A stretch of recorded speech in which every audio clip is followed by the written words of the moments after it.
Hi there. I'm Smita Murthy, Managing Partner at Opencliff Partners. We're a product advisory and consulting firm. We provide product advisory and enable value creation throughout the product lifecycle for technology and tech-enabled businesses.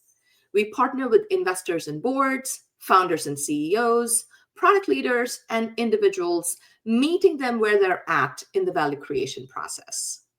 This podcast series focuses on cross-functional perspectives on what it takes to build successful products across domains and industries.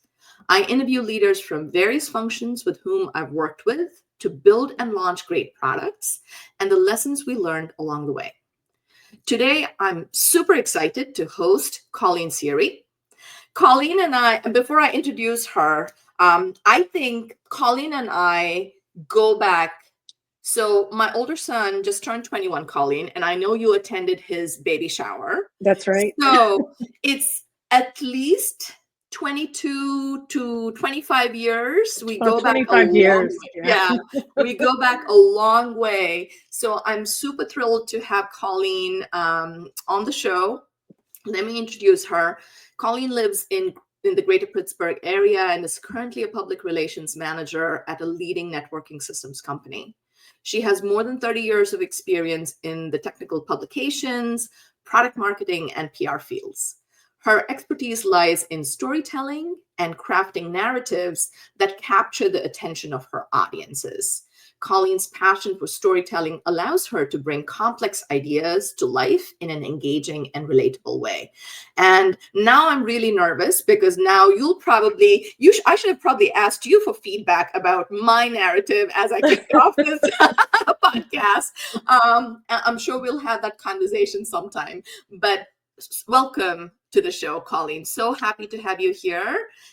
It's awesome to be here. And for the audience, Smith and I were like 15 when we started working together. That's correct. That is accurate. 25 years ago. Just joking.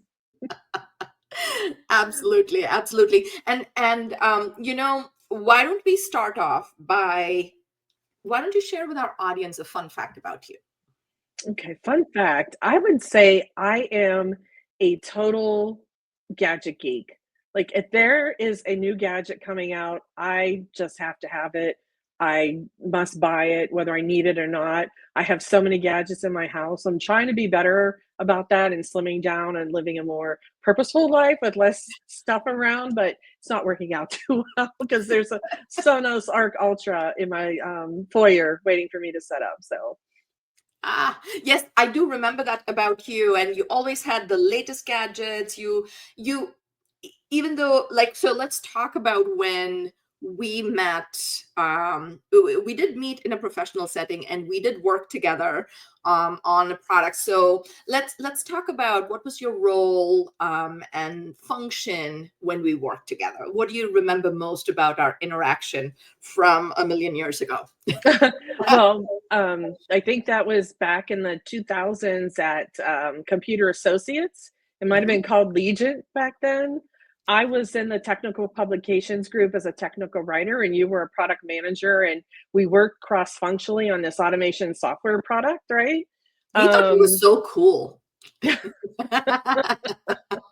Really, I mean, automation now has come leaps and bounds ahead of where it was back then. But yeah, it was super cool. But I remember we worked together and we just gelled right away. Working in the team extended was so great, right? Everybody was very team oriented and striving to do the best for a product. And, for product management standpoint, like you're looking at the strategy, setting the roadmap and the features, all for this great user experience at the end.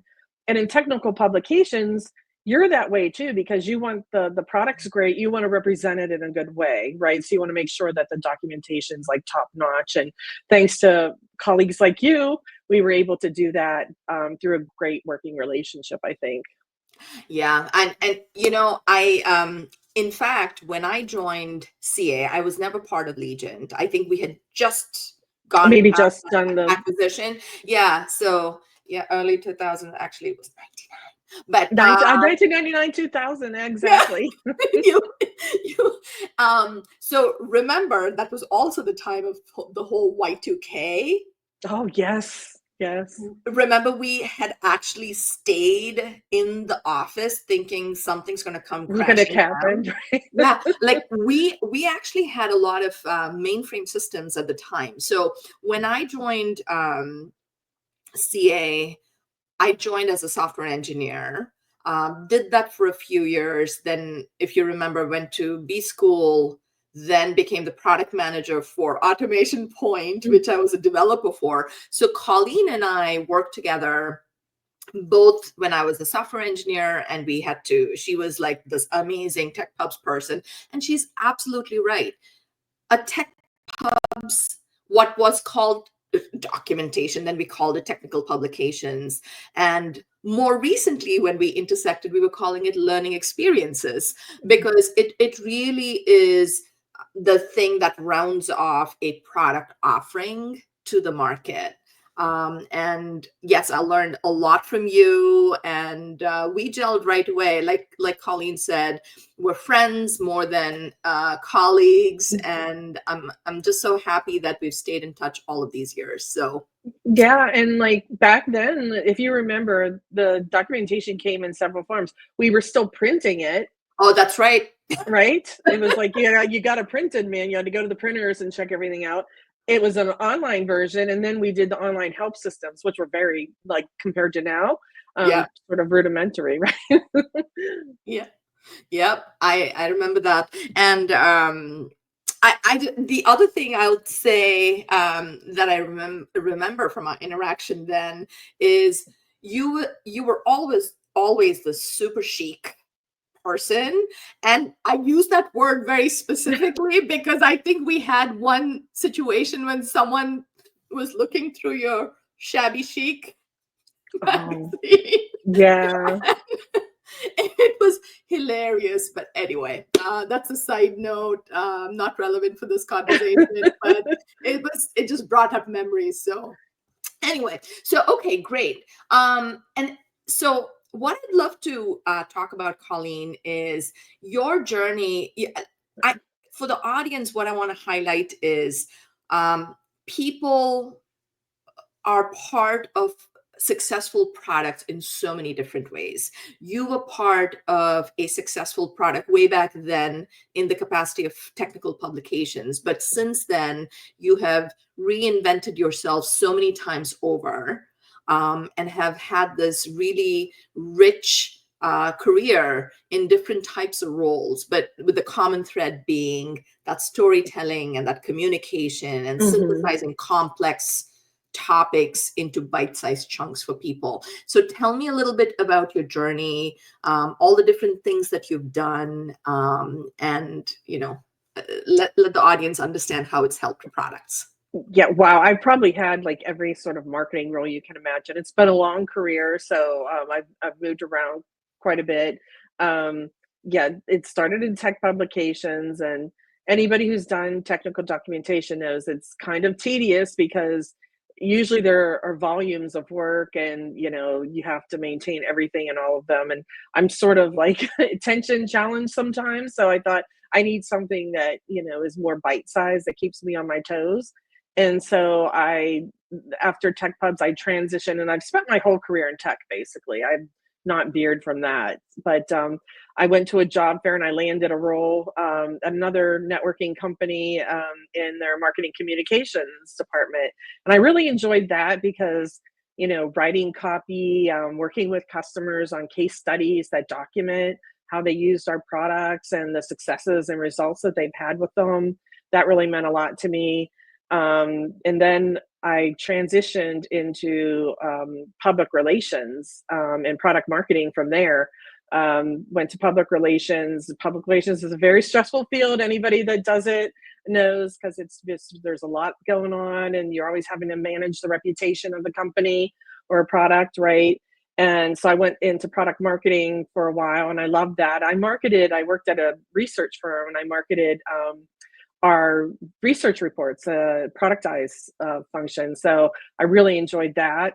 And then I got recruited back into PR, and I've kind of stayed in PR for the last how many years. But in that time, I've been an individual contributor for many years, but I've also managed a couple of teams during that tenure. One was a content team where we were creating ebooks and web pages and things like that. And I also managed a PR team, a small PR team. So yeah, so it's just kind of gone the gamut of all the sort of marketing functions that you think of. I was a social media manager at one point many years ago when social media was just getting off the ground. So Mhm. I've had a lot of different roles um, in marketing and PR. But I think, when I think about teams and leadership, I think where you want to build a sort of nurturing culture, right? Where people feel seen and understood and you have clear objectives that you're all working toward a common goal for the an audience, whatever that is, if it's a customer, if it's an industry, you just want to all have, and it's important to have clear goals no matter what you're doing, right? Clear objectives to meet. Absolutely, and I think that's such an important point, especially when it comes to products, and especially a technology product. It is, and some of the products that perhaps I've worked on later in my career are so different from these automation products that we worked on when we were at CA. And I just remember, like, how do you explain what I build is automation products for the data center to your grandmother?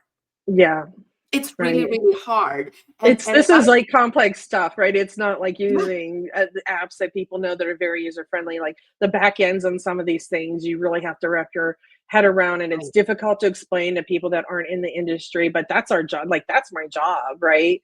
Is right. to explain it, to bring it up a level, so that the audience for me is a general audience in the industry. I need to Yeah. speak in terms that they understand. Right. And actually, can we talk about that a little bit more? So, in any of these roles, I think the common thread I see is synthesizing complex topics to like the most commonly understandable language that anyone can wrap their heads around. But at the same time, not kind of like making it sound like, oh, this is a commodity. It's not a commodity, Right. No. right? So tell me how that process has been for you, and like, are there some key messages you have about how you approach that problem? Sure. So I'm not a technologist by trade, right? I went to school and I majored in like communication. So, Mhm. I'm not a programmer, I'm not a technologist, I'm not a software engineer, any of that. So I learned from great people like you, and like back when you were in software engineering, I worked with a bunch of people in software engineering, and I go when I worked at companies that had a lab, I'd go in the lab and sit with the folks in the lab and try to learn about it so that I could Mm. write the steps down that people need to perform. And then I'd go back to my computer and I'd sit there and I'd try these steps and see if it worked, right? Yeah. And so there's so many ways. And now I learn from our customers, right? When I'm going to write something about their story and their journey with the technology, I sit with them. I ask them like, what were your pain points? How did this help solve those? All those sorts of things, and you just constantly learn from the people around you in different roles, and like I said, that cross-functional aspect is really so important. Yeah, no, I completely agree, and I always call a product as a cross-functional, like a team sport, It is a because team sport, absolutely. right, you can't really have a successful product without all the different pieces coming together and everybody working towards, like, I think you used a term, like towards that same objective. Is it the audience you're selling to? Is it a certain goal you're trying to reach? And in the most successful products have that very clearly defined. Um, Absolutely. and so that way everyone can work in unison. So that Yeah, brings me actually to the topic of metrics. So what are some of the metrics as a public relations person now, and previously in your marketing roles or in tech pubs even, like what are some key metrics you track to demonstrate that the product, what gives you indication that the product is successful? okay, so being in the information space, information is really my product, right? Yeah, yeah. So we talk about um, stats such as like unique visitors if it's a web page, page views. So I'll write a customer success story or a press release. We then go and look at, how many hits did this page get? Like, how long did people stay on? How many, what were the page views? What were the unique visitors? Things like that.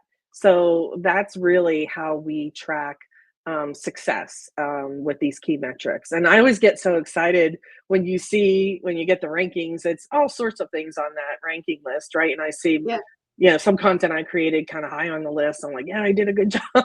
Yeah. Makes you Yeah. feel good. It makes you feel like, you're helping the product be successful, because honestly, so many people work on these products: engineers, product managers, product marketing folks, marcoms folks, programs folks, events folks. There's so many people involved in it. You want to do your best to make this shine, right? We really want the products to shine. We really want them to be successful. And I just play a small role in helping that happen. Yeah, no, absolutely. So, kind of drilling down into that a little bit, just for my education, actually. So when I'm on LinkedIn and I post something, as I will this podcast at some point, right? When I see how many people engaged with it, so I get analytics from Hmm. LinkedIn automatically. So so many people, it reached so many people. So like this many views, this many, like, how many impressions.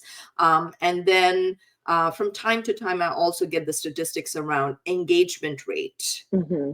um, are there like some industry standards or like numbers you're looking for, hey, I just did a PR post about my product.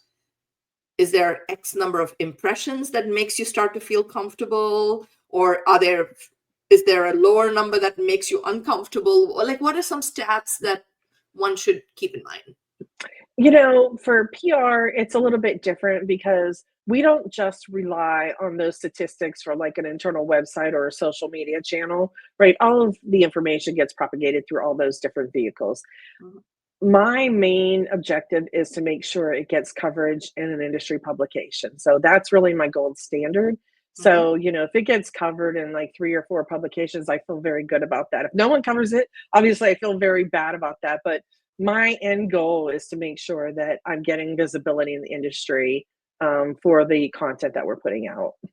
Got it. Got it. So there's not like a metric number Well, that's there are metrics that people keep, but like, my team doesn't get that much into them. Like, that's tracked by the web team, all the more granular statistics and things like that. Like, I'm just looking more generally at like the high level page views, unique visitors, and then, how many people picked up the story, right? got it. Got it. Yeah, that makes sense. Actually, the reason I was asking that is one of my product marketing people had once asked me, "What's the engagement rate on that podcast?" And I'm like, "Well, I'm doing this podcast because this is actually fun for me, and I'm not doing this to for anything other than It's been an avenue Sure. for me to reconnect with older like old colleagues I worked with in the past, and I wasn't really looking at what's how many impressions or whatever, but the engagement rate has been like between 5 to 6% on That's a all. good, yeah, that's Is a that a good good rate. metric? Yeah, yeah. I think like they say, like if you get 3%, that's decent. That's Um, awesome. Okay. Yeah. Like I said, some of these other teams, they measure individually, like the individual teams. I don't get into that kind of metrics. I'm just like looking to see, are people engaging with this? How many likes did we get on a post? And I always tell people too, because if you're in a company and, of course the employees are following the page and they're liking it, I wouldn't, not that they're not important, but you want to pay attention to, Outside. people outside the company, how many people are engaging from that perspective as well. Yeah, yeah, no, absolutely. And I think especially those metrics for this chapter of my life where I'm an independent consultant and I have my own business. Like, is there content I'm creating, like this podcast, that can, it's like sort of inbound marketing, right? Like where you Right. draw in the audience. So it's kind of important. Maybe I should take a master class from you after this podcast. So thank you for that. Um, So shifting gears a little bit, you have been uh, in tech, even though you're not from a tech background. But I never thought you were not from a background, by the way, Colleen, because you were always so engaged with the technology. And like you said, you're a gadget geek, so you're kind of a techie Mhm. anyway. So, what's the biggest challenge you've faced when it comes to products? Um, any example over your career, and what would you have done differently for a different outcome? Okay, and this spans a couple of them. It's the time crunch, right? Especially in technical documentation, as you remember, you're often at the end of the product development cycle when you're in documentation, right? Because all the aspects of the product have to be in before you're writing about them and testing them as you write about them. So sometimes there are delays in the schedule, even though everybody tries their hardest, sometimes that still happens.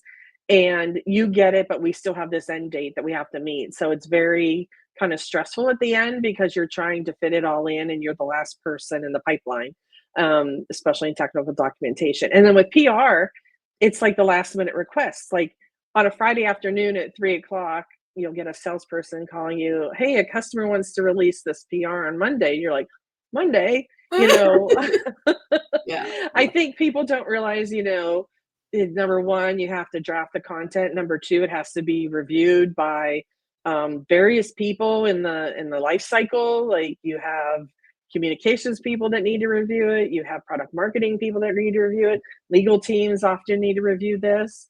And then it has to go to the customer for review. And so to have that happen in 24 hours is really not a realistic request in most cases, unless you yeah, can cut some of that out, right? yeah, And what would I do differently? I think I'm kind of a people pleaser, so I will just do whatever I have to do to meet a deadline. Whether it's working late or working over a weekend or something, I will do it to meet a deadline. But I think I should have been more assertive on receipt deadlines and setting barriers and timelines and expectations for delivery. Because if not, then you're saddling the burden on it. And maybe there's something, I'm a perfectionist too, which is hard when you're crunched for time because you really can't turn out something perfect if you're rushing to do it. So I think I would have been more assertive and say, we need more time, but it's a hard thing to do because, people's objectives are coming to you. They're not just doing this to upset your life, right? They're trying to meet some goal on their end and they're bringing you along along yeah. for the ride, sometimes a bumpy ride. So, but I think, people need to understand that it's not just magic. You don't like twinkle your nose and it happens overnight that you can I mean, doesn't it? Come on, I'm you kidding. get this perfect content, right? So I mean, I guess I should take that as a compliment that we make it look easy, right? That people think that this is an easy feat. But yeah, so that's what I would say there. Yeah, yeah, no, that makes a lot of sense. Um, how I think I'll get to that in just a bit. I think I want to pivot to a special topic at this point. So so I reserve special topics for the women I host on this podcast. There are some for the men I host too, depending on the situation. So tell me about your journey as a woman in tech, and as a woman in leadership. Um, tell me about what has been how it has been in general, and what do you feel fortunate about, what do you feel still needs to change in the industry for women like us, and just it's a general topic. It's a topic that's near and dear to my heart, because I'm always advocating for women in tech, Me and in too. product and in leadership. So tell me a little about that. Well, as you know, tech is a very male dominated industry, which nothing bad about that. That's just how it is. But, and I don't know if you recall, but when I first went to work, I didn't realize that. I was just taking a job that I thought would be interesting. And I think back to when we were at CA, there were a lot of women, Yeah. um, yeah, in that company, which hasn't been my experience a lot since then. But with that one. So I didn't really see what I was doing as groundbreaking in any way. And we're talking like 25 years ago, right? Right. I didn't see me as unique in there. I was just like one of the people just going to work and, doing a job and trying to have some success. And so I think, I didn't realize that back then. I'm more acutely tuned into it right now, right? Yeah. Because I see fewer and fewer women go into tech, I think, over the years. Each successive place I've worked, I've seen less and less women, especially in management roles, right? Especially in executive leadership teams. So obviously, I think about this and I say, what can we do? I would love to see more women go into STEM earlier, right? Because really, that's where it starts. You have to have an interest in technology if you want to work. And firms are very technical now. They're doing with AI and all kinds of things. So you really have to have that science based foundation. So Mhm. I would love to see more women at a very early age go into STEM fields. It seems there are a lot of women in like research or bioengineering and things like that, but Mhm. as far as like software networking go, not so many women. They're typically centered in like marketing departments, to be quite honest, right? So I would just like to see more women because these fields pay well, right? They're good Yeah. careers. Yeah.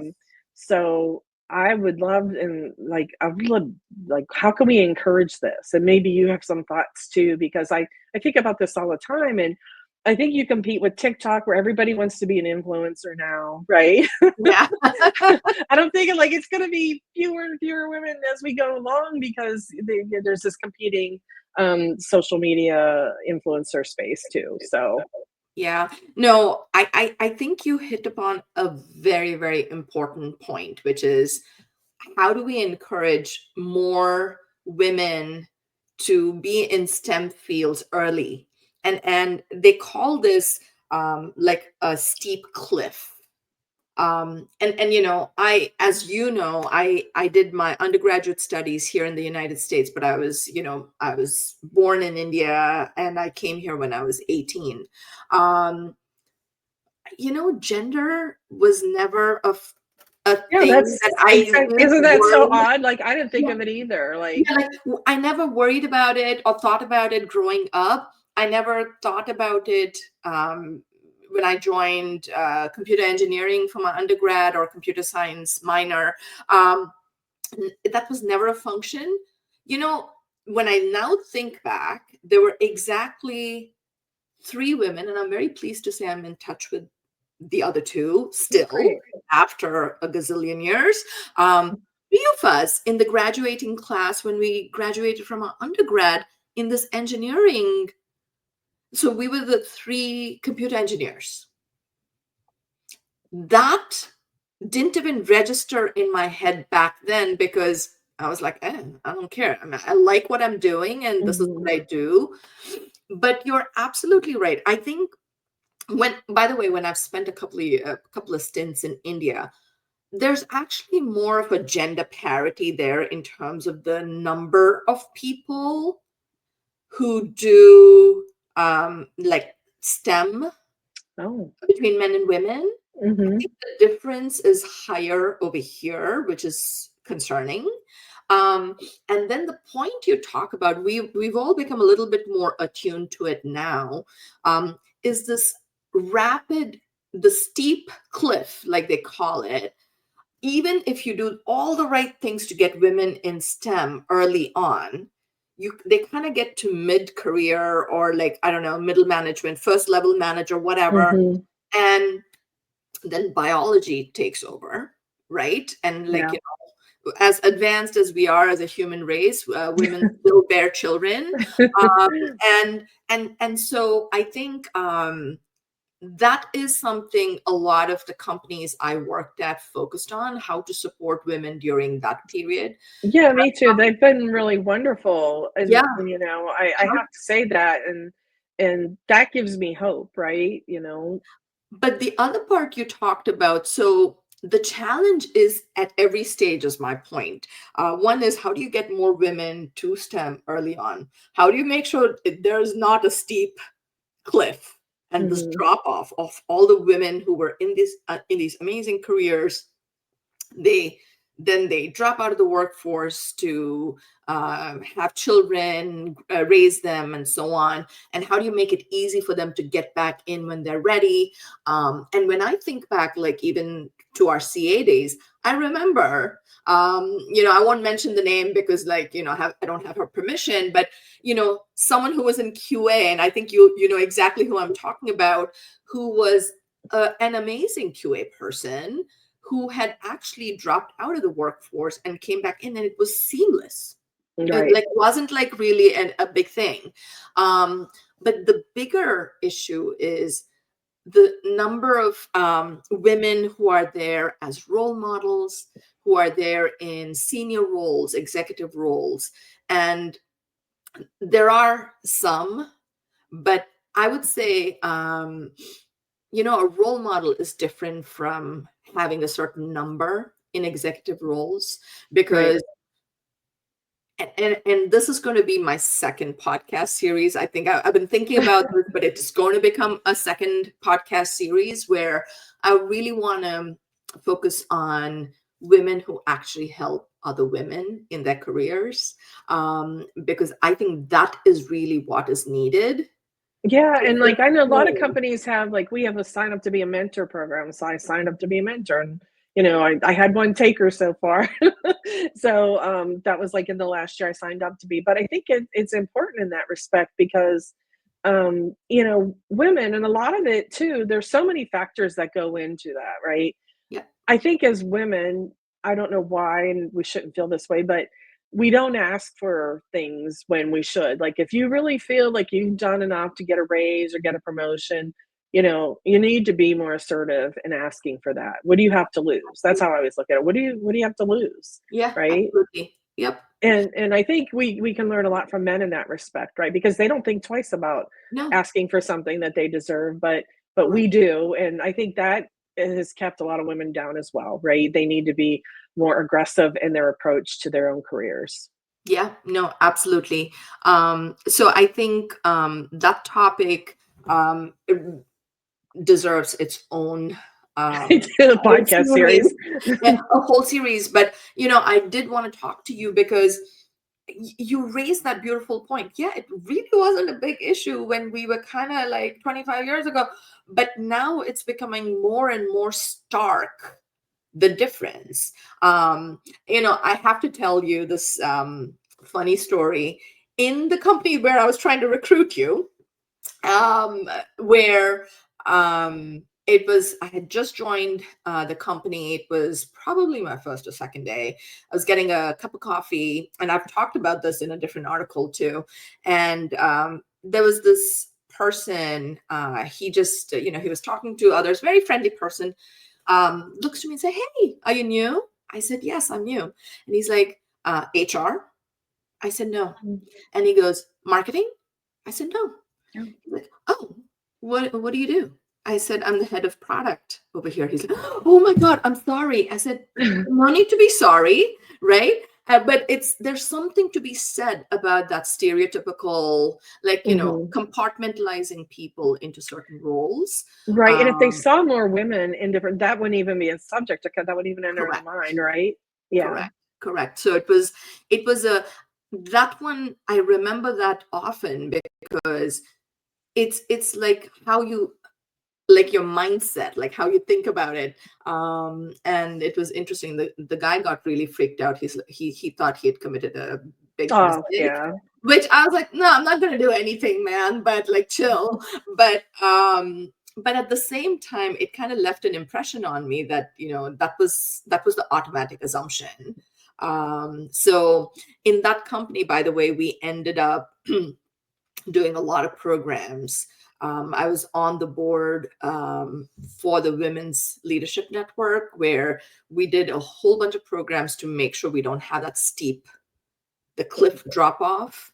And we ended up hiring a whole bunch of people in product, in senior leadership roles, in the consulting side of the house. So a lot of good things were done, but I Awesome. think systematically it needs to be done throughout that life cycle, like we just talked about. Mhm.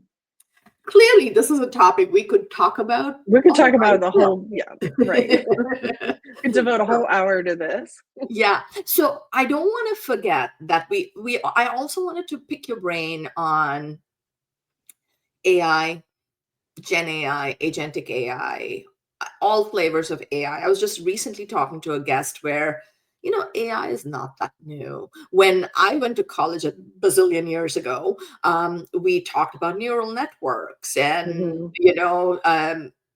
computer vision.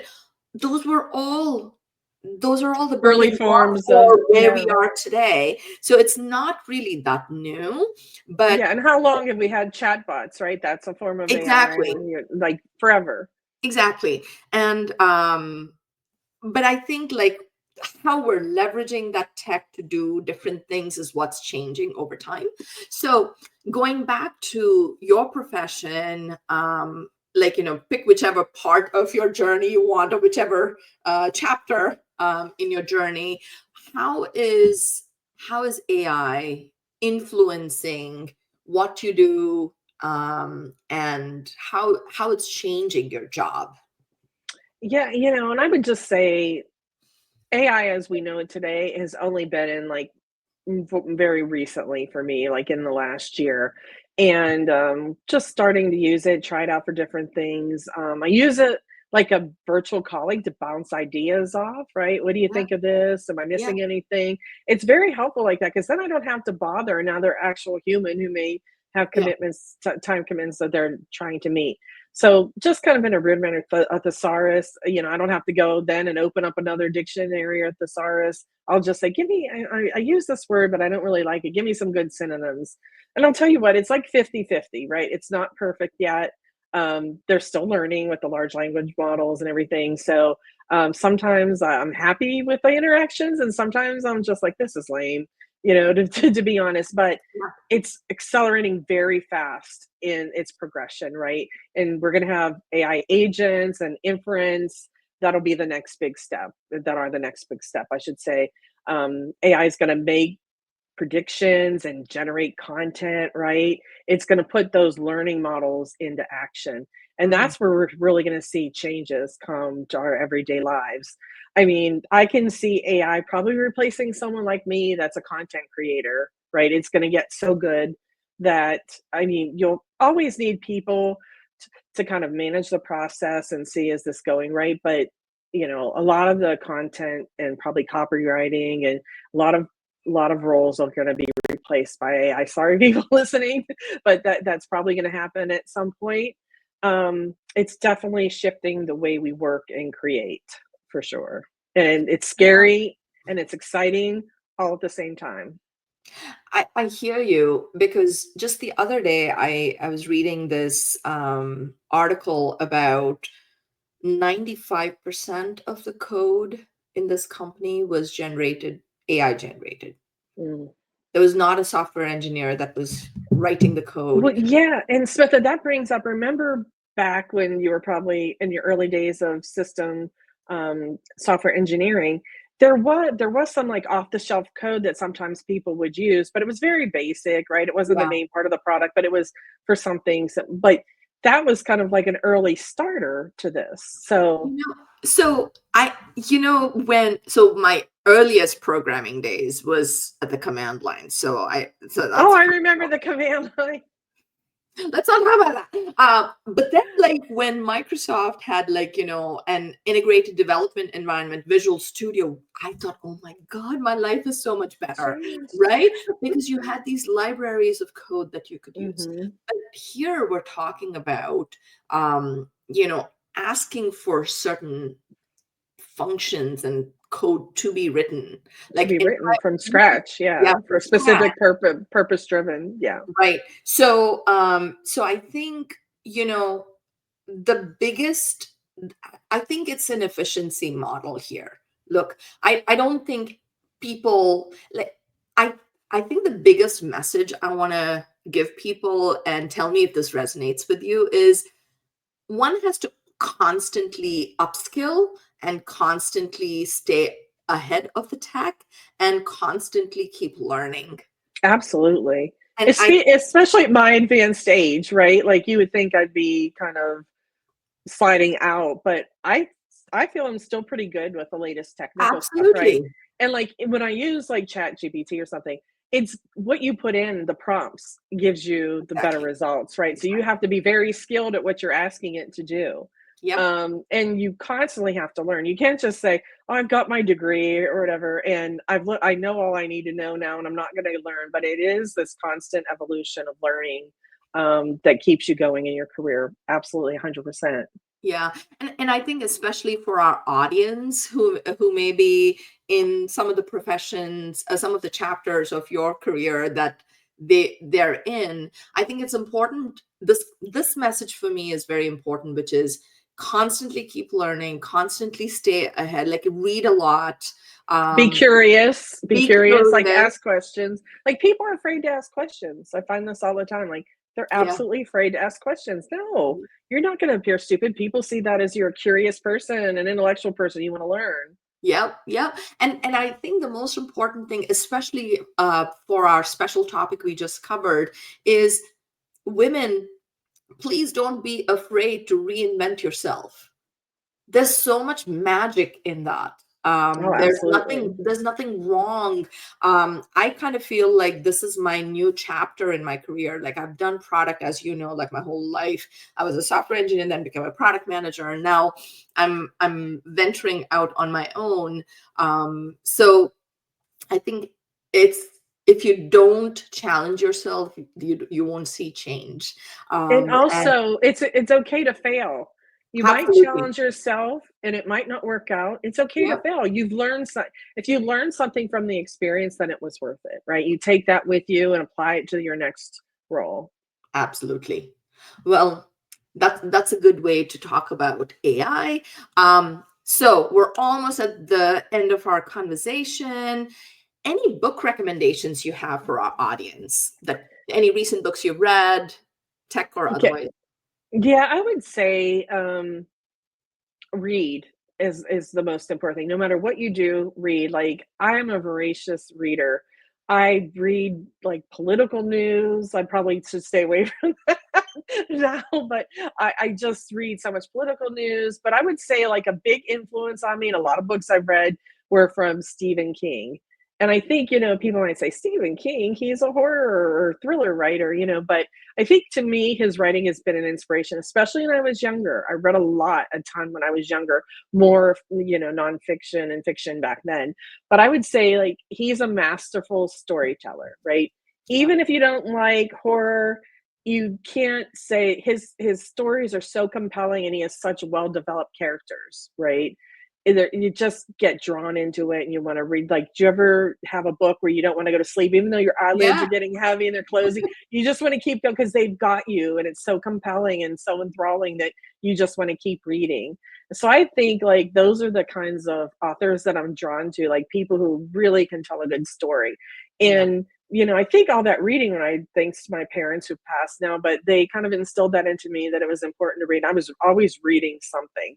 Yeah. And I think that, people say to me now, like, "You're such a good storyteller. Like, this was awesome." And, "How do you do that?" And I'm like, it's like natural to me now, right? Because it's been so many years of doing it and looking to good inspiration, like people like, great authors like Stephen King. And so I would say, find somebody you enjoy reading, read, read, read. Yeah. It doesn't matter, what it is, but just keep reading and learning and don't close yourself off to any sort of literature.